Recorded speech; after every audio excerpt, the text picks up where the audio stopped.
Presiden Jokowi menghadiri acara puncak Musra Relawan Jokowi di Istora Senayan, Jakarta Minggu kemarin. Dalam acara ini, Jokowi mengaku sudah menerima usulan nama capres dari relawan. Jokowi menyatakan telah menerima 3 nama capres yang diusulkan melalui Musra. Jokowi yang tidak menyebut nama-nama usulan Musra itu mengaku akan memberikan bisikan nama bakal capres pada partai politik. Belum saya buka, yang bisa mencalonkan itu adalah partai atau gabungan partai. Betul. Sehingga itu bagian saya untuk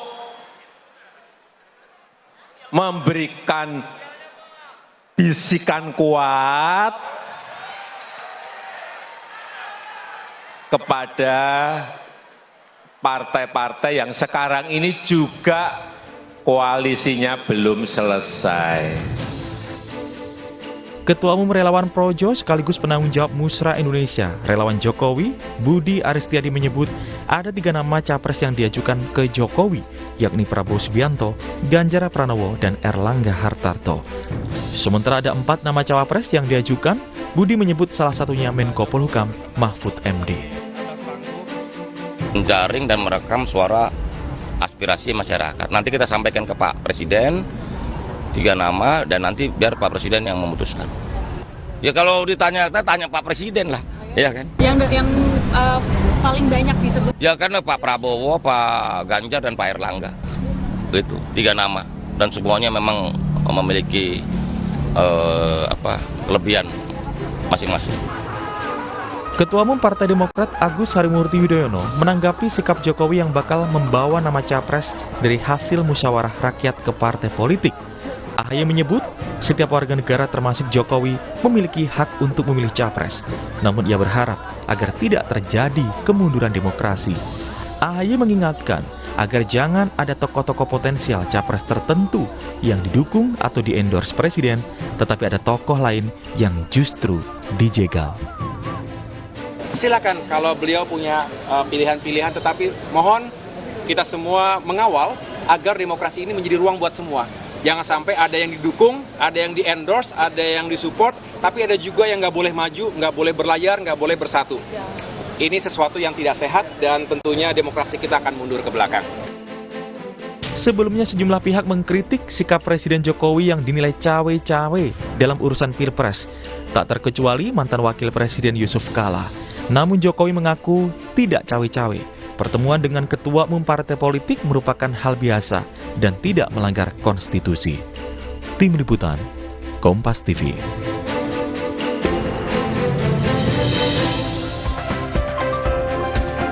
Ya, saudara, minggu kemarin relawan Jokowi menghadirkan acara musyawarah rakyat atau musra untuk menyampaikan 3 usulan nama calon presiden kepada Presiden Jokowi. Seberapa kuat pengaruh relawan mendulang suara di Pilpres dan bagaimana dengan kesiapan kubu Anies Baswedan? Pagi ini kita akan membahasnya dengan sejumlah narasumber. Di antaranya ada pakar komunikasi politik sekaligus Direktur Eksekutif Parameter Politik Indonesia, Adi Prayitno.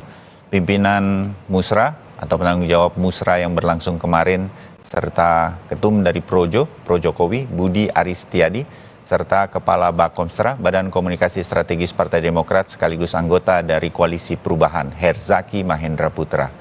Bang Zaki, Mas Adi, Mas Budi, selamat pagi, salam sehat semuanya. Salam sehat buat kita semua. Ya, terima kasih waktunya, terutama Mas Budi nih. Kemarin habis capek, tapi pagi ini tetap seger-seger tampaknya. Puas ya Mas, musranya berlangsung, semua nama udah dikirimkan ke Presiden.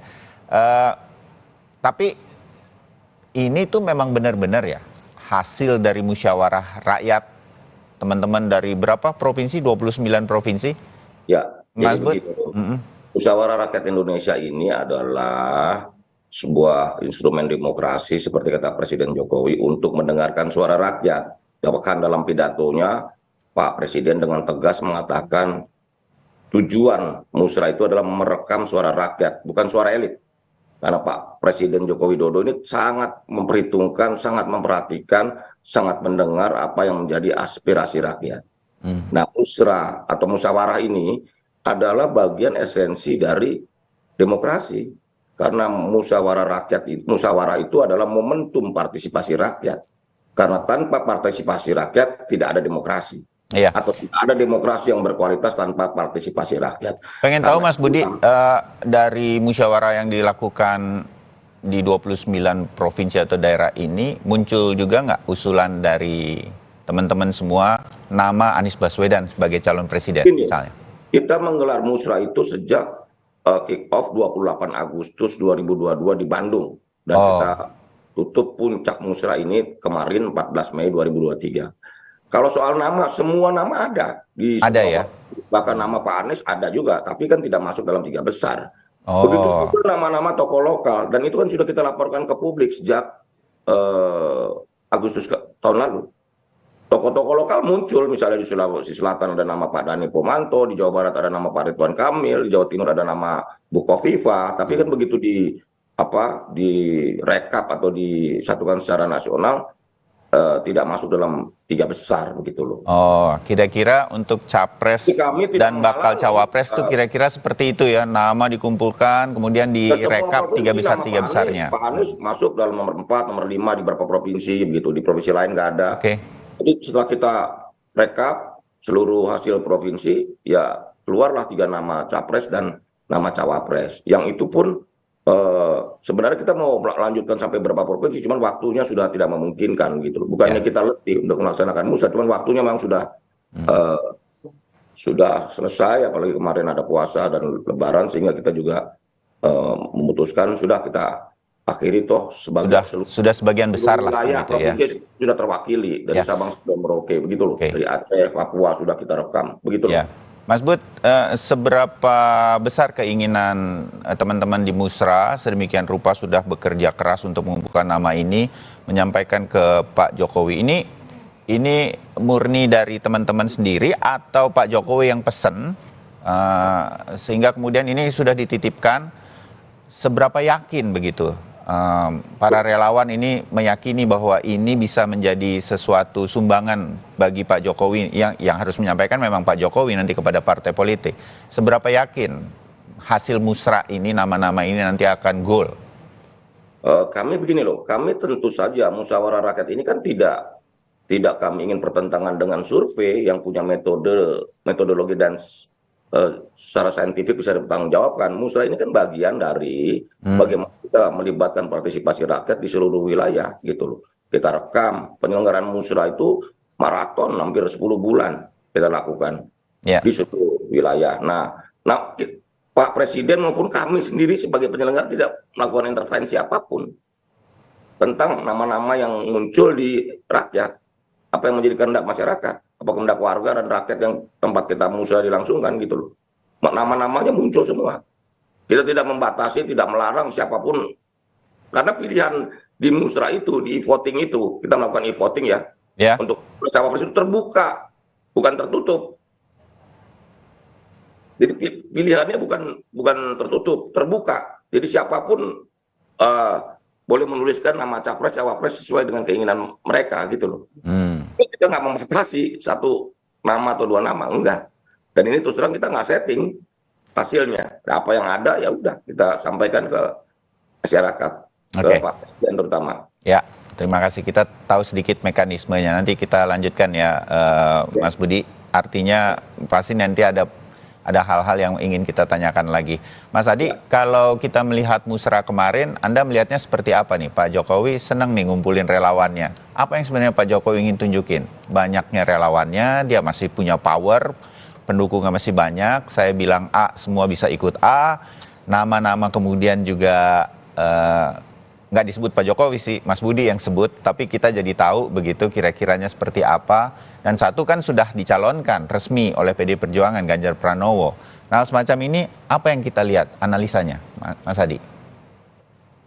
Mas Bayu, saya ingin komentar beberapa hal ya. Pertama, kalau kita membaca secara rata-rata bahwa relawan-relawan Jokowi ini adalah satu panggung besar yang sebenarnya yang selalu menjadi satu-satunya panggung yang selalu digunakan oleh Jokowi untuk menyampaikan pesan-pesan politiknya, untuk menyampaikan bagaimana replika dan kepentingan politiknya ke depan. Mengingat Jokowi itu bukan ketua umum partai. Ya, Kalau Megawati jelas sikap politiknya melalui PDIP. Kalau Demokrat misalnya jelas bagaimana AHY dan Pak SBY itu melalui Partai Demokrat. Tapi tidak dengan Jokowi yang bukan ketua umum partai. Jadi kalau kita melihat secara umum soal event dan panggung politik yang selalu dilakukan oleh para relawan, itu adalah panggung politik yang bagi saya, di mana Pak Jokowi begitu nyaman, begitu enjoy, menyampaikan begitu banyak preferensi dan pilihan politiknya terkait dengan 2024. Itu yang pertama ya. Yang kedua, saya masih ingat betul kok pernyataan dari Bang Budi Ari ini bahwa relawan Jokowi itu adalah replika dari politik Jokowi. Merah kata Jokowi, merah kata relawan. Kuning kata Jokowi, kuning kata relawan. Biru kata Jokowi, biru kata relawan dan seterusnya dan seterusnya. Jadi 3 nama yang kemudian dimunculkan dalam acara puncak musra kemarin di GBK itu, saya membaca itu bagian dari sikap politik Jokowi yang sesungguhnya.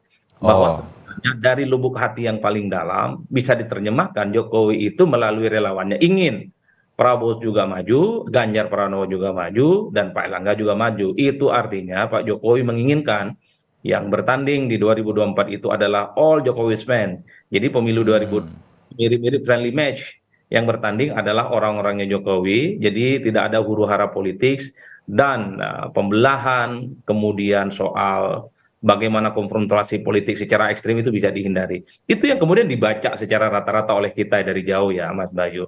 Itu keinginan-keinginan Jokowi. Tapi kan kenapa misalnya relawan Jokowi itu tidak mengerucut pada satu nama, misalnya ke Ganjar Pranowo? Karena apapun Jokowi ini adalah kader PDIP, darah politiknya darah politik PDIP yang sama dengan Ganjar. Dan Jokowi juga tidak mungkin bisa membantah dari keputusan politik PDIP yang sudah mengumumkan Ganjar sebagai kandidat capres. Tapi Jokowi itu sepertinya sedang membaca betul dinamika konfigurasi politik yang berkembang.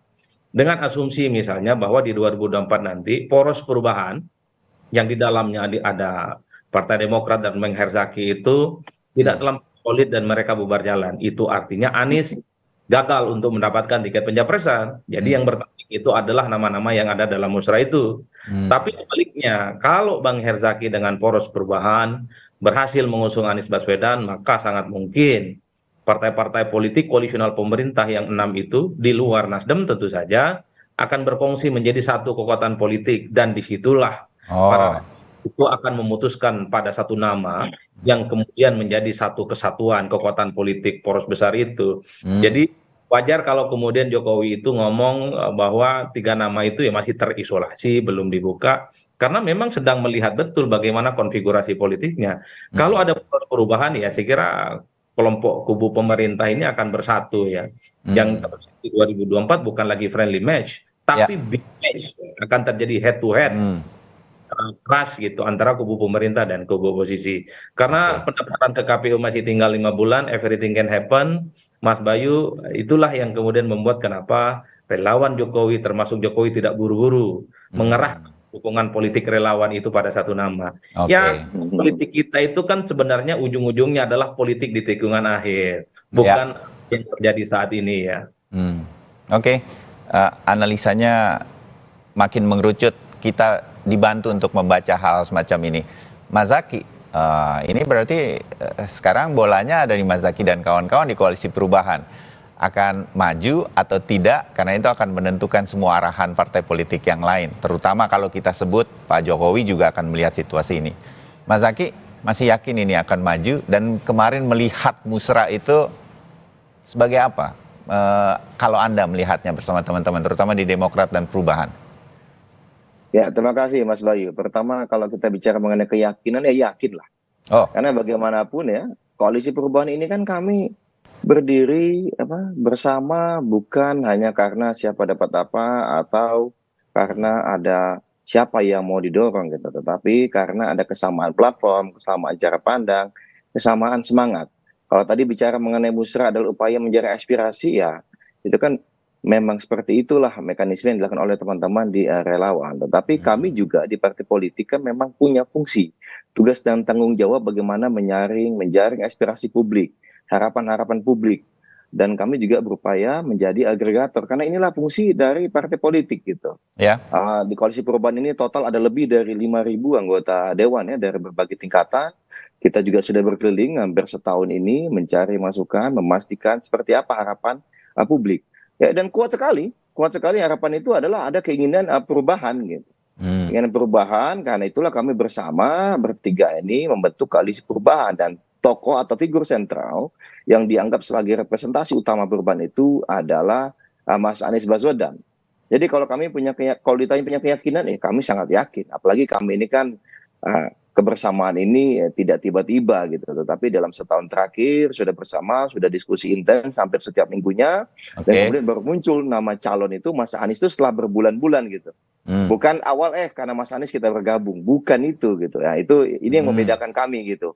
Nah, kemudian yang kedua, kalau kami mencermati ya teman-teman Musra, tentu kami mengapresiasi, karena bagaimanapun teman-teman relawan ini adalah bagian penting dari demokrasi juga. Bagaimana masyarakat bisa menyalurkan aspirasi tadi, ada melalui parlemen, melalui partai politik, tapi juga melalui ada namanya pressure group, ormas maupun organisasi lainnya. Ini sah-sah saja menurut kami. Bang Budi Ari membentuk relawan ini nggak apa-apa, silakan ini.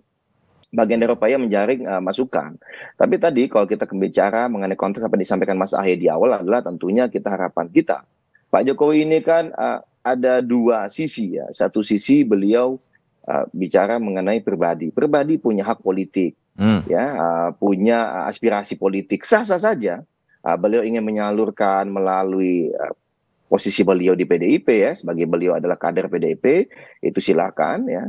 Kemudian kalau misalnya ternyata ada tangan-tangan lain melalui relawan, itu sah-sah saja. Tapi yang kita harapkan adalah beliau juga mengingat, beliau ini punya, ada istilahnya namanya statusnya beliau sebagai presiden, kepala negara, kepala pemerintahan. Nah, setiap status itu ada role, ada peran ya yang menyertainya, dan ada tanggung jawab yang menyertainya. Yaitu apa? Beliau mesti menekankan, mengingat ada prinsip imparsialitas gitu. Bagaimana beliau bisa berdiri di atas semua. Boleh aspirasi pribadi silakan, tetapi itu di ruang belakang. Tetapi di ruang depan sebagai presiden beliau mesti menunjukkan bagaimana bisa berdiri di atas semua. Karena jadi Anda melihat kegiatan Musra kemarin, presiden tetap netral atau presiden cawe-cawe? Kita pakai bahasa yang mudah saja menurut Anda. Ya, kalau dari kami melihatnya begini aja, kan beliau sudah mulai menjaga diri juga kemarin. Karena pada saat hadir, tetapi beliau tidak menyebutkan siapa nama-nama tokohnya. Nah, ini kan berarti beliau sudah mulai masuk ke tahapan selanjutnya, yaitu berupaya menjadi seorang negarawan, bagaimana menjaga etika, tidak hanya berlindung di balik undang-undang belaka. Nah, ini etik ini penting sekali, karena dalam praktek-praktek kenegarawanan ini menjadi suatu dasar gitu. Nah, dan kami mengapresiasi beliau kemarin hadir ini kan sebenarnya menjadi catatan. Ini bisa dibilang tidak berimbang katanya, atau mengendorse sesuatu gitu, suatu tokoh. Tapi kami mengapresiasi kemarin beliau tidak menyebutkan siapapun nama tokoh itu gitu. Ini ada upaya beliau untuk kemudian mulai menggeser pendulum perlahan-lahan mengarah kepada seorang negarawanan agar tidak menunjukkan keberpihakannya secara terang-terangan. Nah, ini yang kita butuhkan dari seorang Presiden Joko Widodo. Nah, yang kami harapkan juga adalah tadi sama persis. Kami Koalisi Perubahan mengapresiasi teman-teman Musra yang berupaya mengumpulkan istilahnya itu menyerap aspirasi dari publik. Jika ternyata aspirasi itu diterima oleh partai politik yang punya hak untuk mengajukan, ya silakan saja, itu hal yang baik. Tapi kami juga meminta tolong, ayo kita sama-sama, kami punya aspirasi juga, ada harapan publik, ingin Anies Baswedan bisa maju, kami sudah lengkap ini bertiga, 28%, janganlah diganggu-ganggu. Ya, mari kita sama-sama kontestasi. Mau tadi ada nama, mohon maaf, ada Pak Prabowo, Pak Ganjar, Pak Erlangga, jangan kan hanya satu. Kalau tiga-tiganya maju, itu kan memungkinkan sebenarnya bersama dengan Mas Anies Baswedan. Sehingga masyarakat kita ini akan makin kaya dengan pilihan-pilihan, ya, dan ini akan sangat baik buat demokrasi Indonesia gitu. Tidak ada lagi yang tadi Mas Adi bilang head to head lah, kontestasi ini yang kemudian bisa mengarah kepada polarisasi atau keterbelahan gitu. Harapan kami kompetisi ini mari kita lakukan secara fair, secara jujur, adil, dan demokratis. Mau nanti Pak Prabowo maju bersama Pak Ganjar misalnya, ada siapa jadi capres-cawapres, atau sama-sama jadi capres, ya silakan. Kami Koalisi Perubahan mengusung Mas Anies Baswedan, siap menghadapi siapapun capres dan cawapres. Dari tadi yang disampaikan Mas Adi, all Jokowismen ya. Meskipun kami merasa bukan all Jokowismen ya, yang kami tahu Pak Ganjar itu orangnya Bu Mega gitu. Kan kadernya Bu Mega, masa dibilang orangnya Pak Jokowi, nanti Bu Mega marah dong gitu ya kan. Karena yang berhak mengajukan kan Bu Mega yang punya ketok palunya gitu. Nah, ini kalau kami melihatnya ini dinamika yang sangat baik. Kami apresiasi Bang Budi Ari ya, Mas Muni ya panggilan akrabnya ini, gitu. Itu luar biasa. Silakan aja lanjutkan. Tapi janganlah kemudian kita yang punya aspirasi berbeda dihalang-halangi atau diganggu. Oke, semangatnya sama, Mas Budi, berkaitan dengan itu. All Jokowi Man-nya nih udah nyampe atau belum? Dalam tanda petik ya, saya bertanya dalam artian apa yang memang ini yang diharapkan oleh Pak Jokowi sedemikian rupa, nanti semua adalah orang-orang yang sejalan untuk meneruskan atau suksesi kepemimpinan Pak Jokowi setelah 2 periode, atau seperti apa sebetulnya. Tapi tanggapi juga semangat bahwa semua orang boleh berkompetisi di demokrasi Pilpres 2024 mendatang. Mas Budi. Ya, maju atau tidak maju menjadi presiden atau wakil presiden itu kan hak setiap warga negara. Semua warga negara boleh mengajukan dan dimajukan. Jadi undang-undang kita, konstitusi kita mengatur itu dan melindungi itu. Jadi tidak ada halangan. Tetapi yang pasti dari pengarahan Pak Jokowi itu membuat yang mengatakan bahwa relawan Jokowi itu jangan gerusa-gerusuk untuk capres dan cawapres. Dalam kontestasi Pilpres ini relawan Jokowi diarahkan untuk tidak gerasa-gerusu. Karena apa? Karena waktunya masih ada. Masih 5 bulan, 6 bulan ke depan. Deadline-nya 25 November 2023. Saat semua partai fix dan firm mendaftarkan ke KPU. Nah tadi Mas Adi sudah sebutkan, semua bisa terjadi. Jangan-jangan yang sudah dideklarasikan jadi capres, cari cawapres. Begitu loh. Iya kan? Bisa-bisa. Semua kemungkinan bisa terjadi. Ini 6 bulan ini semua bisa terjadi. Dalam politik di Indonesia ini jangankan 6 bulan. Setiap minggu aja bisa terjadi perubahan konstelasi kok. Begitu loh. Jadi seperti yang Pak Jokowi katakan tadi, dalam pidatonya juga beliau address bahwa ini koalisi partainya. Kita tunggu koalisi partai. Karena kita menghormati konstitusi kita bahwa yang berhak mencalonkan calon presiden dan calon wakil presiden itu adalah partai politik atau gabungan partai politik. Sehingga kita tunggu aja partai politiknya seperti apa. Begitu loh. Saya melihat, saya sependapat dengan Pak Presiden bahwa memang ini dinamikanya terus berjalan. Jadi kita tunggu aja, ngapain kita gerusa-gerusu untuk dukung A, dukung B. Sementara kita, ini yang kita dukung benar-benar udah pasti didaftar nggak ke KPU. Jangan-jangan udah kita dukung ternyata tidak terdaftar di KPU untuk capres atau cawapres kan. Jadi karena itulah menurut saya 5-6 bulan ini masih waktu bagi kita. Makanya istilahnya Pak Jokowi, Belanda masih jauh ini, masih 5-6 bulan ke depan. Sehingga kita tunggu, kita amati, kita tidak usah gerasa-gerusu, tenang. Seperti Mas Adi tadi bilang, ini tikungan nih. Saya prediksi memang Pilpres 2024 ini pemenangnya adalah di lap terakhir dan di tikungan. Gitu loh. Ya, Mas Adi setuju ya bahwa ini memang masih menunggu semua. Kita mengerti ini kalau balapan semua masih sama begitu, semua punya potensi untuk masuk di gelanggang begitu ya, belum finish nih. Nah, semacam ini.